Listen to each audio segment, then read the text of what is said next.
gafarta malam. Wato wani mushimmin abu muke tafi da shi.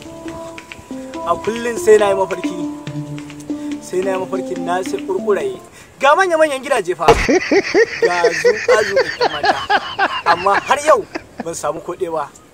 Shi sa ni abokin na ya ce mu zo gurinka idan na gaya ma mafarki na. Kare. Kai kuma me yake tafa da kai? Yauwa malam ya zo ya faɗa mu damuwa da take damunsa a cikin ransa. Shine ce insha Allah mu zo in Allah yarda ba za a rasa mafita a wajenka ba.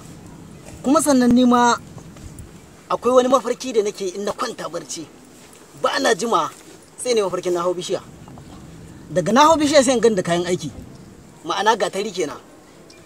Sai in ga ina sare rehe kuma ina kai rehe, amma daga na sare rehe sai in faɗo ƙasa, ba kuma na zuwa ƙasan sai in ga na makale. Da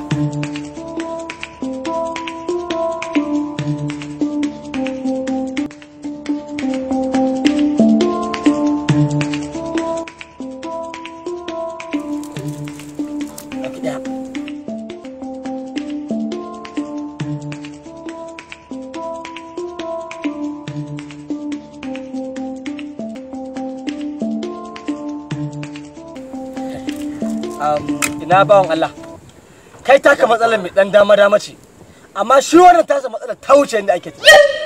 Saboda haka za ka kawo abin sadaka a aika ifrit.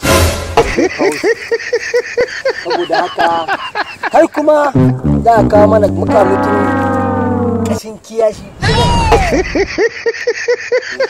Habanta ni kashin kiyashi na hagu. Alhamdulillah. Kashin kiyashi za ka kawo mana na hannun hagu. Idan kuma ba za ka iya ba, to ka kawo abin sadaka za mu tura ifrite ya kawo su. Malam muƙamuƙin kiyashi na hannun hagu ne fa malam rabona da naira 5 na fi wata 10. To kai kuma fa? Ni fa saboda ba ni asisa kullun nake wannan mafarkin. Shi sa ni abokin na ya ce in har muka zo gurinka matsala ta za ta kare ni ka ganin nan ko biyar ba na ba.